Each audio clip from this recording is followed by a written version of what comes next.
Pak Ustaz, biasanya saya mendengar Pak Ustaz 10 pertama rahmat, 10 kedua maghfirah, 10 ketiga baru pembebasan dari api neraka. Sebenarnya mulai hari pertama sampai hari terakhir rahmat semua. Mulai 10 pertama sampai 10 terakhir itu keampunan semua. Dan mulai hari pertama sampai hari terakhir ada orang-orang yang Allah Ta'ala bebaskan dari api neraka. Berarti bulan Ramadan kesempatan untuk mengejar cita-cita masuk surga.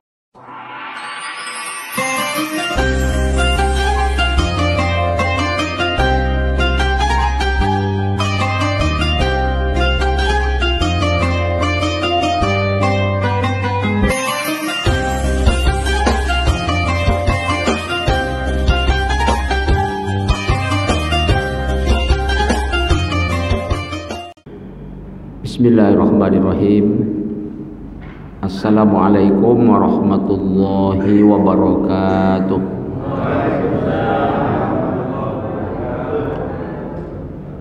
Alhamdulillah alladzi arsala rasulahu bil huda wa dinil haqq liyuzhirahu 'ala ad-dini kullihi wa kafa billahi shahida. Asyhadu an la ilaha illallah wahdahu la syarikalah wa asyhadu anna Muhammadan abduhu wa rasuluh la nabiyya ba'dah. Subhanaka la ilma lana illa ma 'allamtana innaka antal alimul hakim. Rabbana zidna ilman warzuqna fahman wa amalan mutaqabbala. Qala Allah Ta'ala fil Qur'anil Karim, a'udzu billahi minasyaitonir rajim. Ya ayyuhalladzina amanu kutiba alaikumus syiyamu kama kutiba alal ladzina min qablikum la'allakum tattaqun. Shadaqallahul azim. Yang kita muliakan dan semoga dimuliakan oleh Allah Ta'ala Bapak pengurus Masjid Paripurna Baitus Salam, yang kita muliakan dan semoga dimuliakan oleh Allah Ta'ala Imam Masjid Paripurna Baitus Salam bersama seluruh jemaah kaum muslimin, kaum muslimat, tamu-tamu Allah yang berbahagia. Mari kita selalu memuji Allah Ta'ala. Kita ucapkan alhamdulillahi rabbil alamin dan bersyukur kita kepadanya. Terus menerus kita menerima banyak nikmat dari Allah Ta'ala. Untuk itu kita kerjakan perintah-perintahnya, kita tinggalkan larangan-larangannya. Begitulah cara bersyukur. Mudah-mudahan Allah Ta'ala berikan kepada kita nikmat berlimpah barakah, dan semoga kita semua diridhai oleh Allah Ta'ala. Amin ya rabbal alamin. Kita perbanyak pula salawat serta salam. Allahumma salli ala Sayyidina Muhammad wa ala ali Sayyidina Muhammad. Kita mohonkan kepada Allah Ta'ala semoga selalu dilimpahkan kepada Nabi Muhammad sallallahu alaihi wasallam. Mudah-mudahan dengan banyaknya kita bersolawat, semoga syafaatnya dengan izin Allah Ta'ala kita peroleh nantinya di hari kiamat. Amin ya rabbal alamin. Jemaah tamu-tamu Allah yang berbahagia, tanpa terkecuali setiap kita pasti punya keinginan dan cita-cita. Maka pastikan cita-cita kita yang paling tinggi adalah masuk surga. Jangan ada cita-cita lebih tinggi daripada itu. Kalau tercapai nanti, itulah kesuksesan yang sebenarnya. Kalau tidak tercapai, itulah kegagalan yang sesungguhnya. Allah berfirman dalam Al-Quran, Ali Imran ayat 185. Faman zuhziha anin nar wa udkhilal jannah faqad faz. Barang siapa yang dijauhkan Allah dari neraka dan dimasukkan ke dalam surga, kata Allah, itulah orang-orang yang beruntung. Berarti orang yang merugi siapa? Apabila yang terjadi sebaliknya, dijauhkan dari surga lalu dimasukkan ke dalam api neraka. Jemaah tamu-tamu Allah yang berbahagia, kalau tak salah hari ini tanggal 21 Sya'ban 1445 Hijriah. Berarti 8 atau 9 hari ke depan, jika Allah izinkan, kita akan bertemu dengan bulan Ramadan 1445 Hijriah. Maka bulan Ramadan nanti kesempatan emas bagi kita semua untuk mewujudkan cita-cita kita yang paling tinggi tadi, yaitu masuk surga. Apa alasannya? Di antaranya hadis Nabi Muhammad SAW riwayat Imam An-Nasai. Pada suatu ketika datang salah seorang sahabat bertanya kepada Rasulullah, namanya Abu Umamah.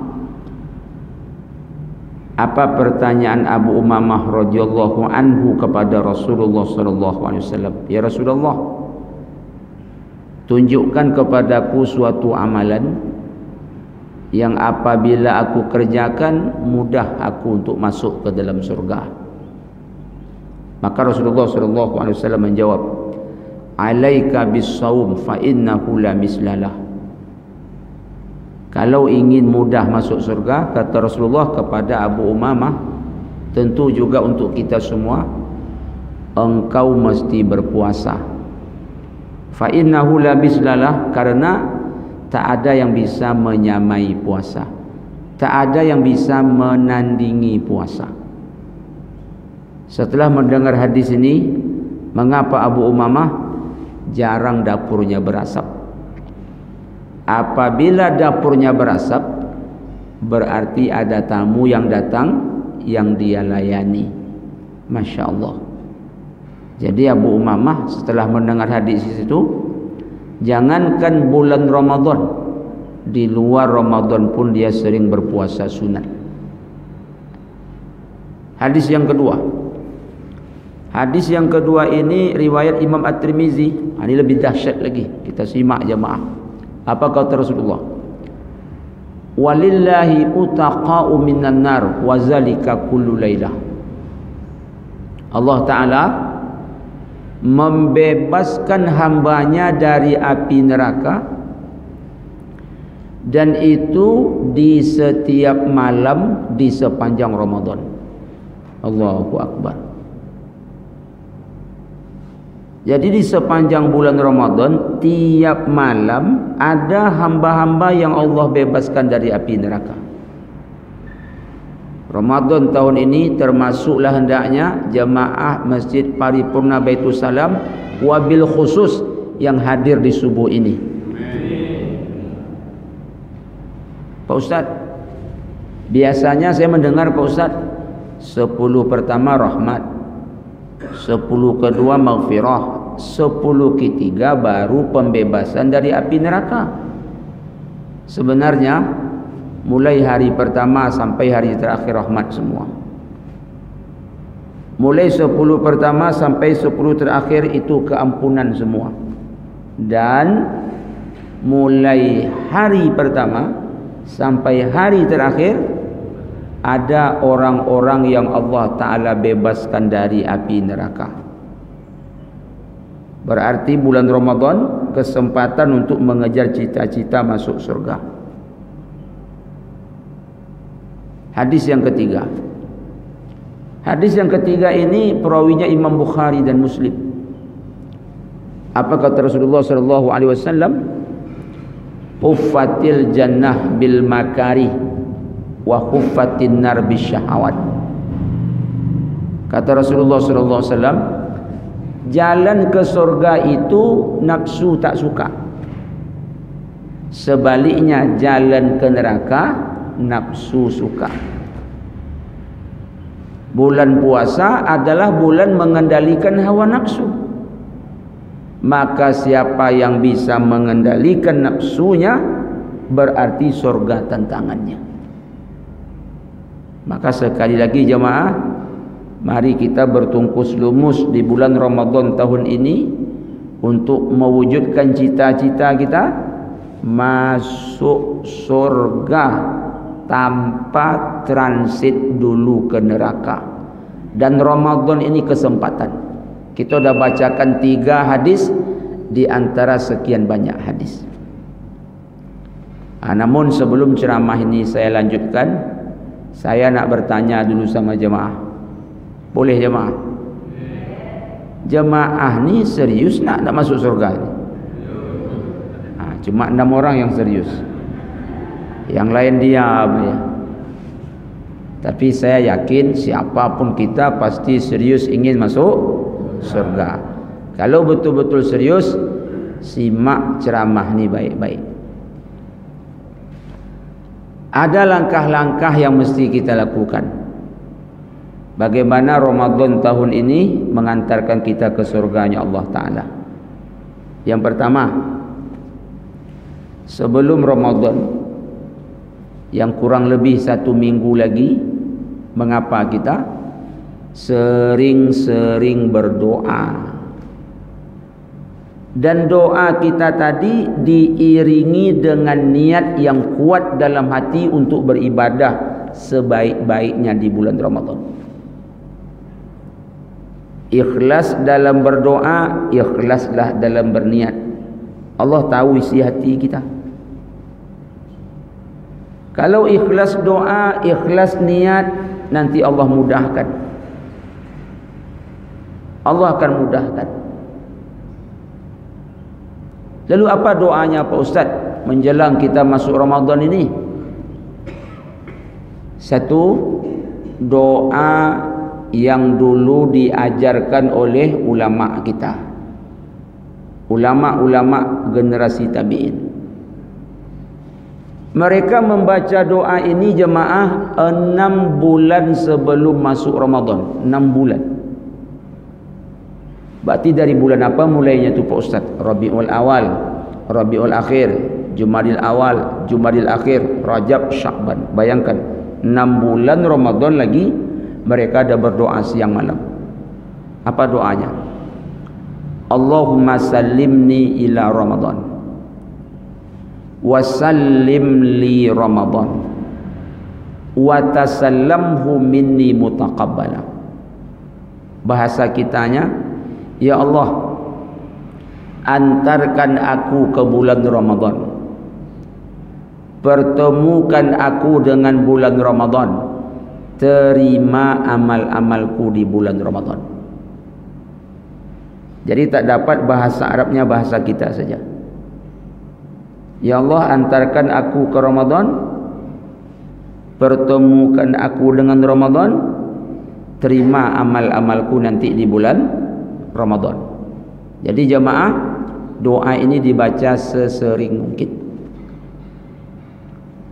Doa kedua, yaitu doa yang diajarkan oleh Rasulullah SAW, riwayat Ahmad. Apa bunyi doanya? Allahumma barik lana fi Sya'bana wa ballighna Ramadan. Ya Allah, berkati kami di bulan Rajab, sampaikan umur kami ke bulan Ramadan. Ini doa kedua. Yang ketiga, doa Nabi juga, riwayat Imam At-Tirmizi. Tapi tadi riwayat Ahmad, ini riwayat Imam At-Tirmizi. Apa doanya? Allahumma ahillahu alaina bil yumni wal iman wassalamati wal islam rabbi wa rabbukallah. Ya Allah, perjalankan aku nanti di bulan Ramadan itu dengan keberkahan, keimanan, keselamatan dan Islam. Tuhanku dan Tuhanmu wahai Ramadan adalah Allah.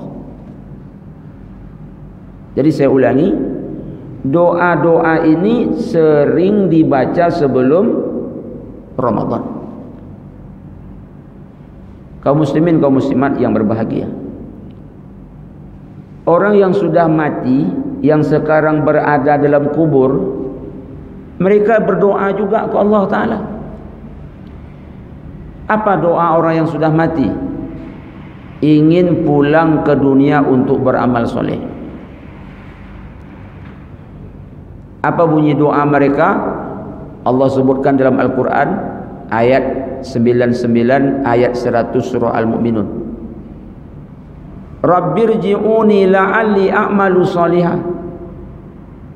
Ya Rabb, pulangkan aku ke dunia, aku ingin beramal soleh. Tentang ayat ini apa kata Imam Ibnu Jauzi? Orang yang sudah mati, yang sekarang dalam kubur, keinginan mereka untuk pulang bertambah kuat. Kapan? Saat bulan Ramadan. Wallahi lau qila li ahli al-qubur tamannau la tamannau yawman min Ramadan. Demi Allah, kalau orang dalam kubur itu ditanya, apa keinginanmu? Mereka menjawab, pulang ke dunia, bertemu Ramadan walaupun sehari. Kalau tak percaya jemaah, meninggallah jemaah nanti. Saksikan dan rasakan saja sendiri. Jadi orang yang sudah mati itu ingin pulang ke dunia untuk beramal soleh. Keinginan mereka untuk pulang bertambah kuat kalau bulan Ramadan. Jadi apa maknanya?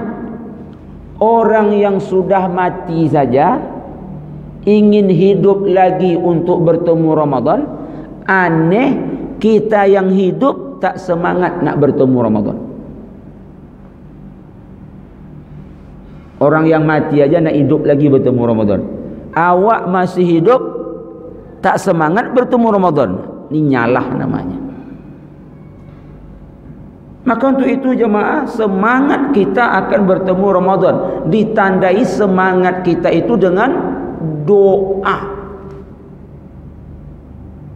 dan diiringi dengan niat yang kuat dalam hati. Jujur dalam berniat. Allah tahu isi hati, nanti Allah mudahkan kita di bulan Ramadan. Ada hadis Nabi riwayat Imam Bukhari, berarti sahih. Apa kata Rasulullah? Faman hamma bihasanatin falam ya'malha katabahallahu indahu hasanatan kamilatan.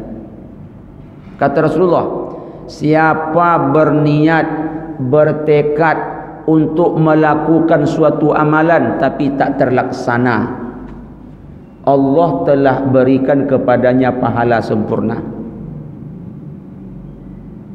Contoh, badan kita nanti tak sehat, umur sampai. Jadi karena badan tak sehat, tak bisalah kita beramal di bulan Ramadan. Sakit parah. Dengan doa dan niat tadi, insya Allah pahala sudah dicatat. Itulah gunanya doa tadi. Itulah gunanya niat yang semangat tadi. Karena bisa jadi nanti umur sampai badan tak sehat. Atau Allah tak izinkan kita bertemu Ramadan. Meninggal kita sebelum Ramadan. Tapi kalau doa tadi kita amalkan, niat kita sangat kuat, sekali lagi Allah tetapkan pahala untuk kita. Ada hadisnya tu Pak Ustaz? Ada. Kata Rasulullah, niat orang beriman itu lebih dahuluan dibalas oleh Allah dari amalnya. Niat belum lagi diamalkan, udah dibalas. Ada kisah jemaah. Kisah ini memang bukan kisah tentang puasa, tapi kisah tentang haji. Jadi ada orang dulu dia tak sempat naik haji tapi dapat pahala haji. Dan ini kisahnya sahih. Mungkin jemaah sudah sering dengar kisah ini. Kita ulang-ulang tak apalah ya, sebagai motivasi. Ada dulu seorang ulama namanya Abdullah bin Mubarak. Abdullah bin Mubarak ini lahir tahun 118 Hijriah, wafat tahun 181 Hijriah. Berarti dia ulama generasi tabi'in. Abdullah bin Mubarak ini ulama kaya raya. Saking kayanya, tiap tahun naik haji, tiap bulan pergi umrah.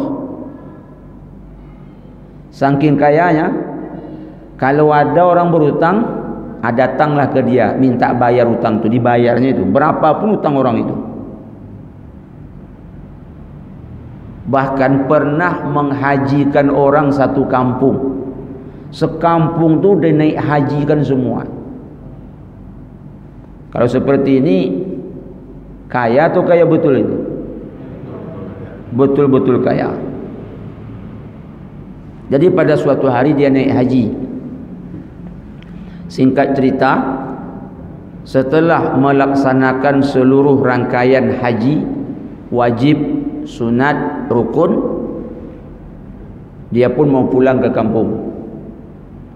Sebelum pulang ke kampung, dia tidur di Masjidil Haram. Malam terakhir dia tidur di Masjidil Haram. Saat tidur tu dia bermimpi. Apa mimpinya? Turun dua malaikat duduk di samping Kaabah, lalu dua malaikat tadi bercerita. Katakanlah malaikat A dengan malaikat B. Malaikat A nanya sama malaikat B, berapa jumlah jemaah haji tahun ini? Kata malaikat B, 600.000 orang.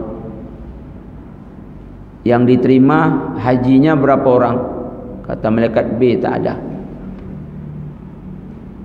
Justru ada tukang jahit sepatu namanya Al-Muwafiq, tinggalnya di Damaskus. Dia nak berangkat haji tapi tak jadi. Dia yang dapat pahala haji mabrur. Bangun tidur, teringatlah mimpi. Kaget Abdullah bin Mubarak.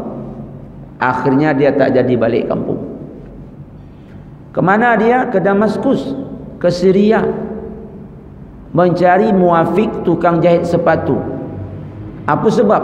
Tak jadi berangkat haji tapi kok bisa dapat pahala haji mabrur. Pergilah dia ke Damaskus, ke Syria. Setiap bertemu tukang jahit sepatu dia tanya. Tentu banyak agaknya tukang jahit sepatu di sana. Lumayan repot juga mencarinya mungkin. Jadi setiap bertemu dia tanya. Assalamualaikum. Waalaikumsalam. Siapa nama Pak? Gibran katanya. Oh enggak lah ni. Namanya siapa tadi? Muwafiq. Sekarang namanya siapa yang dia temui? Gibran. Dia cari terus. Ketemu lagi tukang jahit sepatu, dia tanya. Assalamualaikum. Waalaikumsalam. Apa kau jawab Pak? Nilai jahit sepatu. Siapa nama? Prabowo. Tak mungkin ini. Orang ni mau dilantik lagi. Akhirnya dia jalan terus, cari lagi, ketemu lagi. Assalamualaikum. Waalaikumsalam. Apa kau jawab Pak? Nilai jahit sepatu. Kalau tahu siapa nama? Ganjar Pranowo.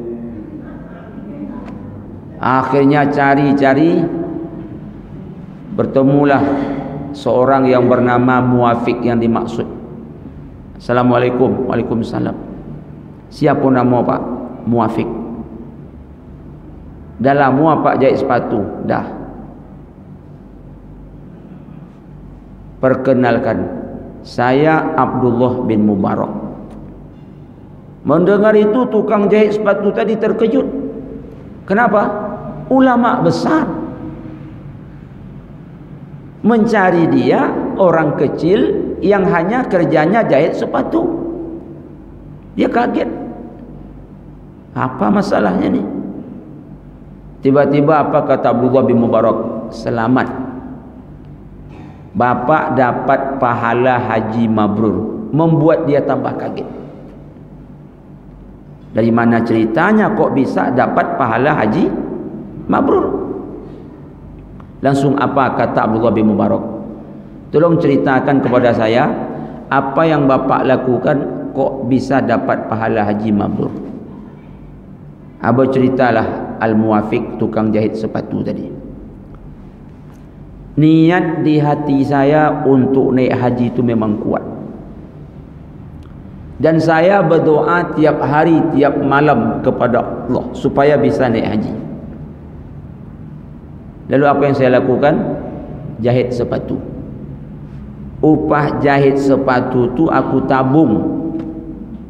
Kerana aku tak bisa melakukan pekerjaan lain. Yang aku bisa cuma jahit sepatu. Berapa lah upah jahit sepatu? Tapi aku yakin aku tabung untuk pergi naik haji. Setelah puluhan tahun menabung, cukuplah duitku ini untuk pergi naik haji. Waktu itu aku bersiap-siap akan berangkat. Tiba-tiba istriku yang sedang hamil mengidam pula. Tercium olehnya masakan tetangga sebelah. Lalu dia meminta masakan tetangga itu. Ada bu perempuan kalau hamil ngidam ya bu ya, ingin sesuatu. Pokoknya perempuan hamil itu macam-macam lah bawaannya. Ibu lah yang tahu tu. Kami mana pernah hamil. Ada ibu yang hamil tu hilang selera makannya, betul bu? Iya kan? Hilang selera makan. Itu kalau ibu hamil hilang selera makan, kami risau tu bu. Risau kami. Jangan ibu bilang kami cuek-cuek aja, risau ibu, risau kami lagi. Tengok ibu tak makan tu. Tapi ada pula ibu hamil tu nak makan aja kerjanya, lebih risau pula kami lagi. Habis duit kami. Sebentar minta sate, sebentar minta es krim, sebentar minta macam-macam. Jadi ibu tak mau makan kami risau, ibu congok jauh kami lebih risau. Yalah habis duit, sebentar minta ini, sebentar minta itu. Ada pula ibu hamil tu katanya kalau suaminya pakai minyak wangi dia tak suka. Tapi kalau bau badan suaminya seperti ikan lele itu senang betul dia. Ada pula macam itu katanya. Sambung cerita tadi. Apa kata istriku? Bang, enak masakan tetangga kita ni kayaknya. Sampai harumnya ke rumah kita. Boleh abang minta sedikit? Mau abang mintanya? Kalau tak mau dia kasih beli. Jadi Muwafiq ini supaya tak teringat nanti saat di Mekah keinginan istri yang tak dituruti, dia pergi ke rumah tetangganya. Sampai ke rumah tetangga dia bilang, Bu, apa yang ibu masak? Harum betul, tercium oleh istri saya. Kebetulan istri saya sedang hamil, dia ngidam. Bisa minta sedikit yang ibu masak? Kalau tak bisa minta beli. Tiba-tiba ibu tu menangis. Menangis. Sambil menangis dia berkata, ini yang aku masak halal bagi kami tapi haram bagi kamu. Kok bisa bu? Karena yang aku masak ini bangkai. Bangkai kambing. Kenapa ibu sampai masak bangkai kambing? Ni anak-anak yatim ni coba tengok. Coba tengok. Udah berhari-hari tak makan. Tak ada lagi yang nak aku masak. Sementara anak ni tak kuat lagi menahan lapar. Akhirnya aku lihat bangkai kambing, itu yang ku masak. Dan itu yang akan ku berikan kepada anak-anak ini. Dan ini halal bagi kami kerana tak ada cara lagi, tapi haram bagimu. Kata Al-Muwafiq, mendengar itu aku pun tak bisa menahan air mata. Aku pun menangis. Sedih aku mendengarnya. Dan aku merasa berdosa ke Allah. Masa tetangga aku tak makan, aku tak tahu. Aku pulang ke rumah. Upah jahit sepatu yang telah ku kumpulkan puluhan tahun, rencana untuk naik haji, ku ambil wang itu. Ku serahkan kepada tetanggaku. Lalu ku katakan kepada Allah, ya Allah, Engkaulah yang tahu niat dalam hatiku. Puluhan tahun aku nabung dari jahit sepatu, ya Allah, untuk nak naik haji. Tapi menengok tetangga tak makan, ya Allah, aku tak sampai hati. Dan sekarang dia mau makan bangkai pula, aku tak sampai hati, ya Allah. Ku serahkan uang ini kepadanya, ya Allah. Ya Allah, inilah Arafahku, inilah Muzdalifahku, inilah Minaku, inilah Safa Marwah tempat sa'iku. Kau tahu niat di hatiku, ya Allah. Akhirnya aku tak berangkat. Apa maknanya Bapak Ibu? Badan tak sampai, niat sudah sampai. Dalam Islam ada seperti itu.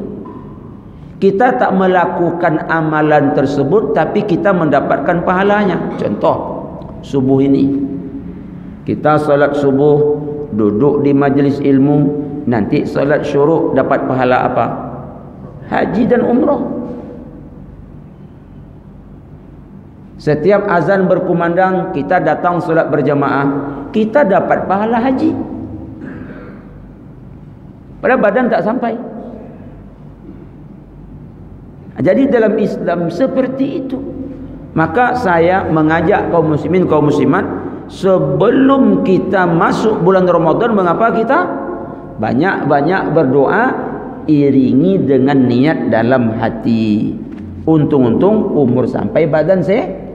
Andai nanti badan tak sehat, atau Allah tak izinkan kita bertemu, mudah-mudahan pahala sudah dicatat karena niat dan doa tadi. Yang kedua, kalau dapat sebelum masuk Ramadan ini kita latihan. Latihan mengapa Pak Ustaz? Latihan meningkatkan amal ibadah. Karena Ramadan itu gelanggang untuk bertanding. Ada nama pertandingannya salat tarawih, ada nama pertandingannya sedekah, ada nama pertandingannya puasa. Banyak jenis pertandingan. Seyogyanya orang sebelum bertanding mengapa? Latihan dulu. Sia-sia ikut bertanding tanpa latihan. Awak kalau dapat nanti sampai babak final. Begitu final jadi juara pula. Tapi tak sedikit orang cuma sampai babak penyisihan. Mau tahu apa penyebabnya? Karena tak latihan. Tak kenal-kenal lapangan poli, tak tahu bola poli, tiba-tiba ikut tanding, usahakan nyemis, servis saja tak sampai. Orang bulan Ramadan berjatuhan di babak penyisihan, tak sampai final. Coba tengok orang-orang profesional itu di dunia olahraga. Mengapa mereka tiada hari tanpa latihan? Marc Marquez, Valentino Rossi, Lewis Hamilton, Lionel Messi, Cristiano Ronaldo, itu tiada hari tanpa latihan. Profesional. Begitu tanding, menang. Beribadah juga mesti profesional. Nabi ngajarkan ke kita sebelum masuk Ramadan, mengapa Nabi? Latihan dulu. Supaya nanti sampai ke arena pertandingan bisa menang. Coba tengok orang-orang yang mohon maaf ya, yang tak pernah puasa, tiba-tiba Ramadan baru puasa. Coba lihat. Kewalahan. Kita panggil pun tak berbunyi kadang. Mata terbuka, mulut tengangor. Tapi anehnya dipanggil tak berbunyi. Sangka awak dia menjaga puasanya. Mantap kali lah puasa bapak ni. Usahakan bergunjing, dipanggil aja diam dia. Tapi begitu kita goyang badannya terkejut dia langsung. Mengapa Pak? Melawan puasa Pak Ustaz. Puasa tua Pak Ustaz. Ketahuan tak pernah puasa. Datang Ramadan baru puasa. Maka dia bilang puasa tua, melawan puasanya. Orang macam ini biasanya jarang-jarang sampai babak final. Babak penyisian habis. Tak latihan, tiba-tiba ikut tanding, mana bisa. Ada orang begitu bulan Ramadan, matanya terbuka jernih, stamina-nya bagus. Waktu itu dia berada depan Quran, karena Qurannya masih tertutup. Jadi karena Quran masih tertutup, matanya terbuka. Quran terbuka, mata itu tutup. Ada tak macam itu? Ada. Waktu Quran tertutup, terbuka, matanya semangat. Diambilnya Quran, dibukanya, baru 2 baris langsung tertutup. Loyo langsung. Begitu sedang baca Quran, hilang yang dibaca tadi. Akhirnya tercari-cari dia, manalah agaknya. Manalah agaknya. Orang tertidur sedang baca Quran, manalah agaknya. Akhirnya datang setan. Baris ke-10 lagi katanya. Padahal baru baris nomor 2. Langsung aja dia baris nomor 10. Habis Ramadan khatam. Khatam. Cuma banyak ayat yang tinggal. Apa sebab?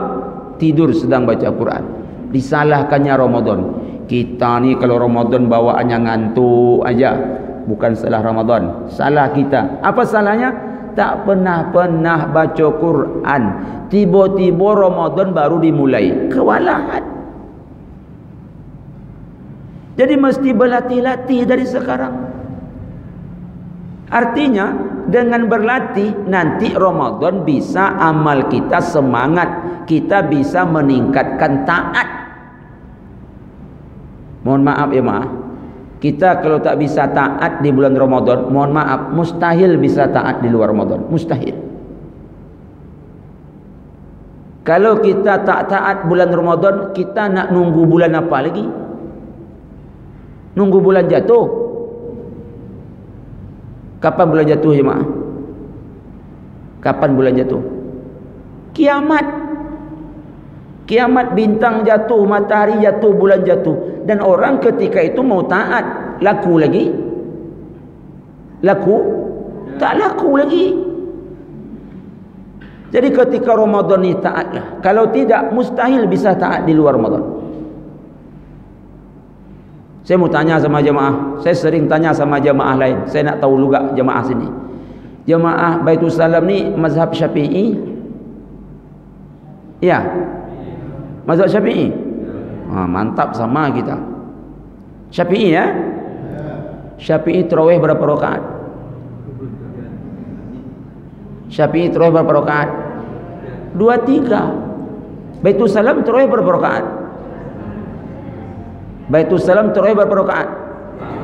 11. Berarti palsu Syafi'i. Awak asli Syafi'i Pak Ustaz. Tu kenapa tarawih 11? Awak Ramadan pindah mazhab Pak Ustaz. Apa maksud saya?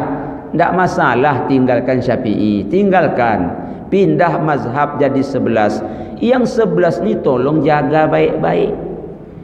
Ini 2-3 tinggal, 11 pun tak dijaga. Dijaga baik-baik sampai selesai. Jika perlu panggil imam kita. Pak Imam, sini dulu. Minta tolonglah Pak Imam. Ramadan tahun ini kita 1 juz lah 1 malam Pak Imam. Setuju 1 juz 1 malam? Pucat saya tengok. Okeylah tak 23 rakaat. Okeylah yang 11 rakaat tadi tidak 1 juz. Ayatnya cuma Alhaakumut Takasur sampai qul huwallah. Tolong dibaca dengan sesempurna mungkin. Di luar Ramadan tak ada tarawih, cuma ada di Ramadan. Ini sudahlah 2-3 tinggalkan, masuk 11, bacaannya pun Masya Allah. Mam, sini dulu. Apa? Agak digas sikit ya. Kecepatan 120 km per jam lah. Janganlah. Dipesannya imam suruh baca cepat-cepat. Sehingga begitu solat nampak oleh kita imam tu narik nafas waktu baca Fatihah. Alhamdulillahirabbil alamin arrahmanir rahim maliki yaumiddin iyyaka na'budu wa iyyaka nasta'in ihdinas siratal mustaqim siratal ladzina an'amta 'alaihim ghairil maghdubi 'alaihim waladdallin. Amin. Untung tak mati, Bang. Kena sesak napasnya. Tinggal sikit-sikit napasnya lagi. Usah macam itu. Baca dengan santai, baca dengan penuh penghayatan. Apa sebab? Tarawih ni tak ada di luar Ramadan, cuma ada di Ramadan. Nikmati. Kemana nak cepat-cepat? Kalau dapat kita 1 juz 1 malam kan gitu. Kalau tak tolak Pak Ustaz, ayolah 11. Yang ketiga, sebelum Ramadan, mengapa kita membersihkan hati? Jangan dibawa permusuhan di bulan Ramadan, nanti mengganggu puasa. Kemarin kan kita pemilu ini, ada yang nomor 2, ada nyucuk nomor 1, ada yang nyucuk nomor 3. Terjadi gesek-gesekan lalu panas. Hari ini tak panas lagi, semuanya udah selesai. Nak nomor 2 menang, lantaklah situ. Saya serius ni. Siapa yang terpilih itulah presiden kita. Jangan kita ribut-ribut di bawah, nanti korban puasa kita. Kemarin okeylah kita panas-panasan sikit ni tak? Nomor 1, ni nomor 2, ni nomor 3. Nak apa-apa. Sekarang dah dipilih, udah tahu pemenangnya, walaupun belum diputuskan, dah selesai. Takut nanti kalau bertengkar-bertengkar, terbawa Ramadan, hilang pahala puasa kita. Man lam yada' qaula zur wal amala bi falaysa lillahi hajatun fi ayyada at'amahu wa syarabah. Berapa banyak orang yang tak mau meninggalkan perkataan kotor lalu berpuasa, Allah tak butuh puasanya. Baik pemimpin kita, bersyukur dapat pahala awak. Tak baik pemimpin kita, sabar dapat pahala juga kita. Tak ada ruginya jadi orang beriman ini. Jadi sebelum masuk Ramadan kita mohon maaf lahir batin. Yang keempat, mengapa kita lagi Ustaz sebelum masuk Ramadan bikin rute perjalanan jelas menuju surga? Maksudnya apa Ustaz? Kumpulkan anak-anak kita, kumpulkan isteri-isteri kita. Kalau banyak isteri kita, untuk apa berkumpul? Dibuat program Ramadan ini dengan jelas, mulai sahur sampai sahur lagi, jelas programnya. Jam sekian ini amalannya, jam sekian ini amalannya. Anak-anak kita mesti seperti itu agar mereka disiplin di bulan Ramadan ini nanti. Yang terakhir Bapak Ibu jemaah, mengapa kita fikih tentang Ramadan mesti kita pahami. Wajib puasa, sunat puasa, yang membatalkan puasa, saya yakin itu semua jemaah sudah tahu. Kaum muslimin, kaum muslimat, saya mungkin tak sampai bisa sarapan karena jam 7.30 ada acara Isra Mi'raj, masih ada juga Isra Mi'raj lagi, sekaligus menyambut bulan Ramadan di Bangkinang jam 7.30. Jadi mohon maaf saya agak terburu-buru sedikit. Sebelumnya saya mohon maaf lahir batin, banyak salah, banyak silap menjelang bulan Ramadan ini, mohon maaf. Moga-moga Allah Ta'ala panjangkan umur kita bertemu dengan bulan Ramadan. Amin ya rabbal alamin. Tadi Ustaz berpantun, saya balas pantunnya nak sudah ini. Awak tak pula pandai pantunnya tak? Pantunnya seperti ini. Mari mandi ke pantai Tenggayun, badan basah mesti dibilas. Sangat pandai ustaz kita berpantun, susah pula awak nak balas. Kemudian ada yang tanya tadi masalah nyalik macam mana Pak Ustaz. Alhamdulillah saya terpilih jemaah, cuma tak duduk. Kenapa? Yang milih tak banyak. Baik kaum muslimin, kaum muslimat, terima kasih atas perhatian. Mohon maaf banyak kekurangan. Kita tutup dengan doa kafaratul majlis. Subhanakallahumma wa bihamdika asyhadu alla ilaha illa anta astaghfiruka wa atubu ilaih. Billahi taufiq wal hidayah. Wassalamualaikum warahmatullahi wabarakatuh.